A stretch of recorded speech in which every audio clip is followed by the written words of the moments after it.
You are being robbed in broad daylight, and you're thanking the thief for the privilege.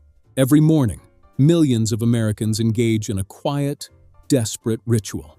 Before the sun even hits the glass towers of Manhattan or the tech campuses of Silicon Valley, the blue light of a smartphone is already carving deep lines into a tired face. You check your balance, you subtract the mortgage, the soaring premium on your health insurance, and the lease on that SUV parked in the driveway. You arrive at the same mathematical tragedy every single day. You are trading your most finite, non-renewable resource, your heartbeat, for a fixed, predictable sum of rapidly devaluing paper. For 70 years, we've been sold a narrative that is now fundamentally broken. We've been told the corporate job is the ultimate fortress, the W-2 gold standard of safety. You give a company 40 hours of your prime cognitive output, and in exchange, they provide a steady paycheck and a 401k match. But if you look at the raw data, the math of the American dream is bleeding out. Since 1971, the year the dollar was decoupled from gold, American productivity has skyrocketed by over 240%, yet real hourly wages have crawled at a pathetic 15% increase. You aren't just working for a salary. You are fighting a losing battle against a currency that loses 7% of its purchasing power every time the calendar flips, while your merit increase is capped at a measly 3%. The corporate job is built on a foundation of linear growth. It is a slow, grueling climb up a mountain where the oxygen gets thinner and the competition gets more sociopathic the higher you go. Contrast this with the side hustle, the siren song of the digital age. It's marketed by influencers as a shortcut to a beach in Tulum, but let's strip away the filters and look at the cold, hard numbers. The math of a side hustle is, at least initially, a brutal exercise in masochism. When you start, your hourly rate isn't $75. It's closer to 4 cents. You are the CEO, the janitor, the marketing department, and the person staying up until 3 a.m. fixing a broken API integration. You are trading the security of a single boss for the volatility of 1,000 micro-bosses called customers. Yet, there is a fundamental mathematical divergence between these two paths that most people completely miss. In the corporate world, your income is capped by the hours you can physically work and the arbitrary budget of a department head. It is a 1-to-1 ratio. You are selling units of time. In the world of the side business, you are moving from linear math to geometric progression. The corporate employee sees a $100,000 salary and thinks they've reached the promised land. But let's run the real math. If you live in a high-productivity hub like California or New York, that $100,000 is decimated before it ever hits your bank account. Federal income tax, Social Security, Medicare, and state taxes eat roughly 30% immediately. Then comes the cost of working. This is the shadow tax no one discusses. It's the $5,000 a year on professional attire. It's the $8,000 on commuting, gas, and maintenance. It's the $15 convenience salads and the $6 lattes you buy because you don't have the time or the mental bandwidth to meal prep. By the time you've paid for the privilege of working that job, your $100,000 salary has the actual purchasing power of $55,000.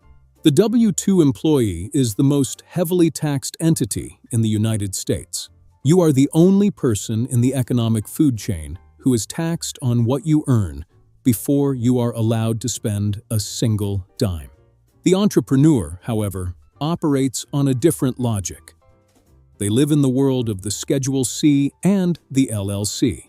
They understand that a dollar earned in a business is mathematically more powerful than a dollar earned in a cubicle. For the business owner, the government only gets what's left over after the expenses of growth have been subtracted. Your laptop is a deduction. Your internet is a deduction. A portion of your home, your travel to industry conferences, and your client dinners are all deducted from your taxable income. You are effectively shifting your entire lifestyle from after-tax dollars to pre-tax dollars. That is an instantaneous 25% raise that no boss will ever grant you. But we must address the valley of despair. This is the specific mathematical point where the side hustle is demanding 100% of your energy, but returning only 10% of your corporate salary. This is where 90% of people quit. They look at the opportunity cost and decide that the cold, dark room of entrepreneurship isn't worth the warm blanket of a steady paycheck. But they are ignoring the risk profile. In a W-2 job, you have a single point of failure. You have one customer, your employer. If that manager has a bad quarter, or if an AI model can do your job for $20 a month, your income drops to zero overnight. In a side hustle, if one client leaves, you still have 99 others. Diversification isn't just for your stock portfolio, it's for your income streams. This leads us to the tax of the tired, the silent killer of the American middle class. It is the invisible drainage system of your wealth. When you are mentally drained by 8 hours of soul-crushing meetings and corporate jargon, your willpower is depleted. You spend $30 on DoorDash because you're too exhausted to boil water for pasta. You spend $600 a month for a luxury SUV that sits in a parking garage for 8 hours a day, serving only as a pressurized metal cabin for your commute. You engage in revenge bedtime procrastination, staying up until 2 a.m. scrolling through a screen, desperately reclaiming the hours that were stolen from you during the day. This isn't just a lifestyle choice. It's a mathematical leak that prevents the accumulation of capital. If we put a $100,000 corporate salary up against a side hustle generating $60,000 in revenue, the side hustle wins nearly every time over a 3-year horizon. Why? Because of non-linear scaling. In a corporate role, if you work twice as hard, you get a high performer sticker and more work. In a side hustle, whether it's a digital product, a service agency, or a niche e-commerce brand, you can decouple your time from your income. You spend 100 hours building a system once, and that system pays you while you sleep. The corporate ladder is a race to the top of a burning building. The side hustle is the slow, methodical construction of a private fire escape. The elite performers in the U.S. economy aren't choosing one or the other. They are using the corporate VC strategy. They view their 9-to-5 not as a career, but as a venture capital firm that funds their own startup. They use the safe salary to buy back their time.